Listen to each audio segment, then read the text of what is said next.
Oui, bonjour tous mes super branchés, ici c'est Jérémy News. Bienvenue sur la chaîne pour une nouvelle vidéo de Paris Sportif. De retour la plus prestigieuse des compétitions. De retour à la Ligue des Champions les gars. Et pour cette première, je vais vous pronostiquer les 8 matchs du mardi. D'ailleurs, il y a pas mal d'affiches à l'écran. Le match entre Chelsea Zenit, Barcelone Bayern Munich. D'ailleurs, si vous kiffez le contenu de cette vidéo, c'est le moment idéal de nous laisser un like. Cela fait plaisir les gars. Et comme je le dis si souvent, si vous n'êtes pas encore abonné, faites-le. Faites-le, c'est le moment idéal. Abonnez-vous en activant la cloche de notification puisqu'il y aura une tonne de vidéos à venir. Des pronostics de Bundesliga, des pronostics de Ligue des Champions, Europa League, Europa Conférence. Donc une tonne de vidéos les gars, c'est dans votre intérêt. Pour tous ceux qui ne me connaissent pas, le nom c'est Jérémy Wilner, je suis un passionné de foot. Et comme chaque semaine, je vous analyse chaque rencontre. Et par la suite, je vous propose mon pronostic sécurisé, suivi des scores. D'ailleurs, si vous voulez plus de pronostics de ce genre, c'est le moment idéal de nous rejoindre dans notre groupe de Telegram ou le groupe de WhatsApp pour une continuité de nos pronostics. Le lien se trouve en description. On est aussi sur Instagram les gars, n'hésitez pas à nous suivre là-bas sur le nom de Jérémy News. Alors, on se retrouve pour notre premier match de Ligue des Champions avec la formation Young Boys Manchester United. Au niveau du rapport de force, ce sont deux formations qui présentent un niveau de jeu différent et surtout un effectif déséquilibré. Au niveau de l'état de forme, Young Boys commence la saison un peu mitigée et se retrouve en 3e position au classement Super League. Mais pour autant, les hommes de Wagner ont réussi leur qualification pour la Ligue des Champions après un parcours parfait lors des playoffs avec 2 nuls et 4 victoires, notamment des rencontres très spectaculaires en termes de buts. 3-2 contre Slovan et 3-2 contre Ferencváros lors du match aller-retour. Alors que United de son côté, c'est la grande forme en ce moment. Après une deuxième place l'an passé en Premier League, les coéquipiers de Ronaldo commencent la saison avec une très grosse dynamique, soit en total 3 victoires et 1 nul. Et au moment de faire ce déplacement, United est en bonne posture pour aller chercher la victoire. Et avec le retour du CR7, je le vois favori. Et mon pronostic pour ce match sera le but du CR7 et son équipe gagne à côté de 1 après 87. La rencontre suivante oppose Séville Salzbourg. Maintenant habitué dans l'élite, Séville a su montrer sa valeur en performant en Europa League avec déjà 4 titres et surtout après leur qualification lors des 8e de finale Ligue des Champions l'an passé. Alors que de l'autre côté, Salzbourg c'est la meilleure formation en Autriche avec plus de 12 titres. Et au niveau de l'état de forme, Salzbourg reste sur une victoire et enchaîne une très belle dynamique avec 12 victoires consécutives, notamment 2 victoires 2-1 contre Brøndby lors des playoffs. Au niveau du rapport de force, Séville rééquilibre son effectif peu à peu et ce début de saison le confirme avec déjà 2 victoires et 1 nul. Selon moi, cette rencontre va être équilibrée et je vous propose le but des deux équipes, la cote est de 1 pour 64.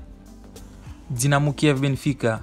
Après leur participation l'an passé, Dynamo s'est qualifié pour cette C1 grâce à leur titre de champion d'Ukraine. Et déjà après 6 journées, c'est carton plein pour les hommes de Lucescu avec 5 victoires et 1 nul. Mais pour autant, leur participation en C1 l'an passé n'était pas réussie avec une élimination lors des phases de poule. De l'autre côté, Benfica après seulement 5 journées, c'est un perfect pour les hommes de Jesus avec 15 points pris sur 15. Et lors des tours de qualification, les Aigas se défient du Spartak Moscou sur un score de 2-0 lors des matchs aller-retour. Et ce fut un peu plus compliqué contre PSV avec une victoire et 1 nul. Alors au niveau du rapport de force, pas mal d'absents font défaut du côté de Kiev. C'est le cas du défenseur Popov Bezedzin. Selon moi, vu le groupe amoindri de Kiev, je donne l'avantage à cette formation de Benfica et je vous propose Benfica au nul, la cote est de 1.40. Le match suivant oppose Villarreal à Atalanta. Après avoir remporté la finale de l'Europa League, les hommes d'Unai Emery peuvent s'en réjouir de retrouver la Ligue des Champions 10 ans après. Selon moi, ils auront à cœur de faire un bon résultat, surtout en étant à domicile. D'ailleurs, face à une formation d'Atalanta qui se trouve dans l'incertain avec une victoire, 1 nul et une défaite, ce sera le moment opportun pour les sous-marins jaunes qui restent sur 3 nuls en Liga d'aller faire un bon résultat. Et malgré pas mal d'incertitudes du côté de leur attaquant phare en la personne de Moreno, je leur vois réaliser un bon match et ce sera pour moi la Villarreal au nul, la cote est de 1.57. Lille-Wolfsburg. Trop peu irrégulier, le champion de France en titre reste sur une mauvaise dynamique avec 2 défaites, 2 nuls et 1 victoire. Et avec l'enchaînement de matchs de Ligue 1 et Ligue des Champions, je le vois en difficulté. Et surtout face à cette formation de Wolfsburg qui reste sur une très grosse dynamique en ce début de saison, avec déjà 4 victoires consécutives en Bundesliga. Pour moi, Wolfsburg est favori vu leur bonne dynamique. Et face à les absents cas de Renato Sanchez et Bomba au sein de l'effectif lilloise, Wolfsburg part de plus en plus favori.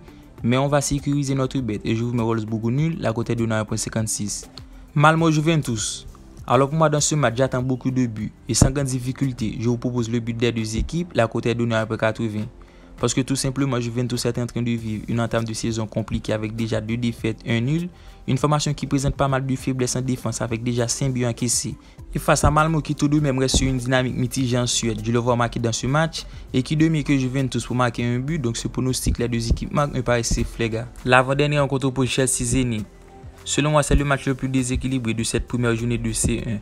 Parce qu'après déjà 4 journées jouées en Premier League, les hommes de Tuchel totalisent 12 points et restent sur une importante dynamique avec 9 matchs sans défaite. Alors que les hommes de CMAC présentent tout de même une bonne dynamique avec 5 victoires et 2 nuls pour son début de championnat. Malgré tout, vu l'effectif de Chelsea ajouté à cela la présence de Lukaku en attaque, ce match s'annonce déséquilibré, mais pour moi la cote de la victoire est trop faible. Je vais me pencher sur un prono buteur qui me paraît bien coté. Et ce sera le but de Lukaku, la cote est de 1,60. Et pour terminer avec notre dernier match, très belle affiche et peut-être la rencontre phare de la journée. Barcelone-Bayern Munich. Alors dans ce match, on doit s'attendre à un très haut niveau de football entre les deux prétendants à la course au titre et qui présentent un effectif compétitif. Au niveau du rapport de force, c'est Bayern qui a l'avantage avec 5 victoires sur les 6 derniers matchs.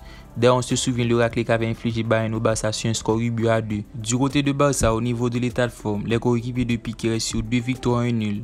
Et malgré le départ de Messi au sein de l'équipe, notamment avec celle de Griezmann, pour moi, Bayern est favori pour ce match vu leur effectif et surtout la belle dynamique des hommes de Nagelsmann avec 3 victoires et 1 nul. Alors dans ce match, je m'attends à des buts, mais je me penche en faveur de Bayern et je vous propose Bayern plus 2,5 buts. La cote est donnée à 2,80. Maintenant la vidéo touche à sa fin les gars. Si vous n'êtes pas encore abonné, c'est le moment idéal de le faire. Et surtout vous ressentez dans un commentaire. On se capte pour une nouvelle vidéo. Bye bye.